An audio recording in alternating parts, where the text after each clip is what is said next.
Today I'm going to show you how I turned this album cover into a recruiting graphic.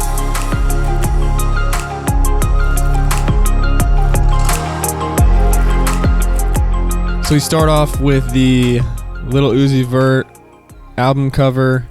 I thought it looked really cool, and of course when a new album cover or movie poster comes out that looks cool, the brain starts to create ideas of how we can turn this into a sports poster. So this one was actually not too hard.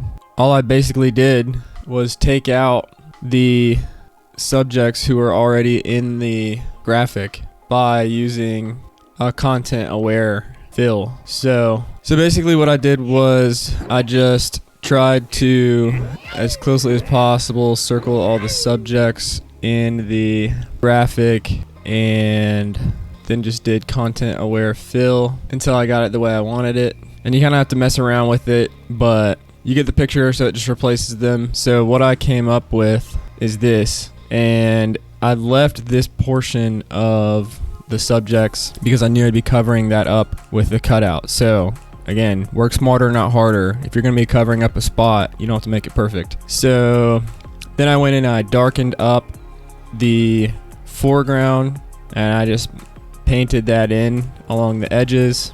Then we added in our cutout. So this is the original photo of our App State player. So now I just cut him out, placed him in there. Then I gave him sort of a drop shadow like the other subjects had, and then just duplicated that to do it again. And then I made him bigger and then just put a camera raw filter on him to make him a little darker, more like contrasty. And then I just painted on some lighting and covered up his name and number and then darkened him up a little bit.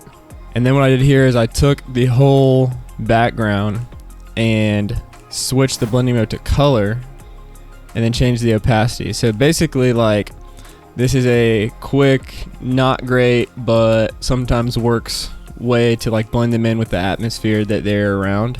So if you just like take whatever's in the background and put it on top of them, put it to like a low opacity and set it on a certain blending mode, you can kind of make them seem like they fit in with the foreground a little bit better, or the background a little bit better. So that's what I did there.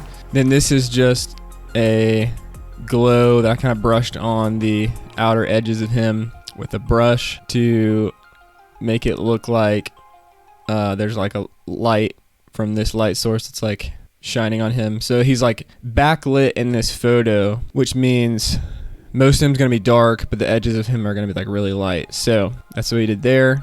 Then I just like darkened him up a little more with a brush, and then I did another color overlay to blend him into the foreground a little bit more. And then I just painted in a light coming from the top left. I think it's like actually a lens flare, so it's like where this light is kind of like coming over his helmet to make it look like he's really blended in with the background there. And then I just took that whole thing and stamped it and put a camera raw filter on it and put some grain in there, made it extra contrasty to kind of give it its own look. And then we have the spot for the name on the jersey, so you just give it 2 strokes basically for the black and yellow, and the same thing with the number on the back, so that both of those are changeable depending on like who you're making it for. And then you just got to add the little rectangles over to the side and some text in there to make it look like the album cover. Then I just used a color lookup to kind of give it all one last blending look. If you enjoyed this video, check this graphic out on my Patreon, and feel free to watch this next video.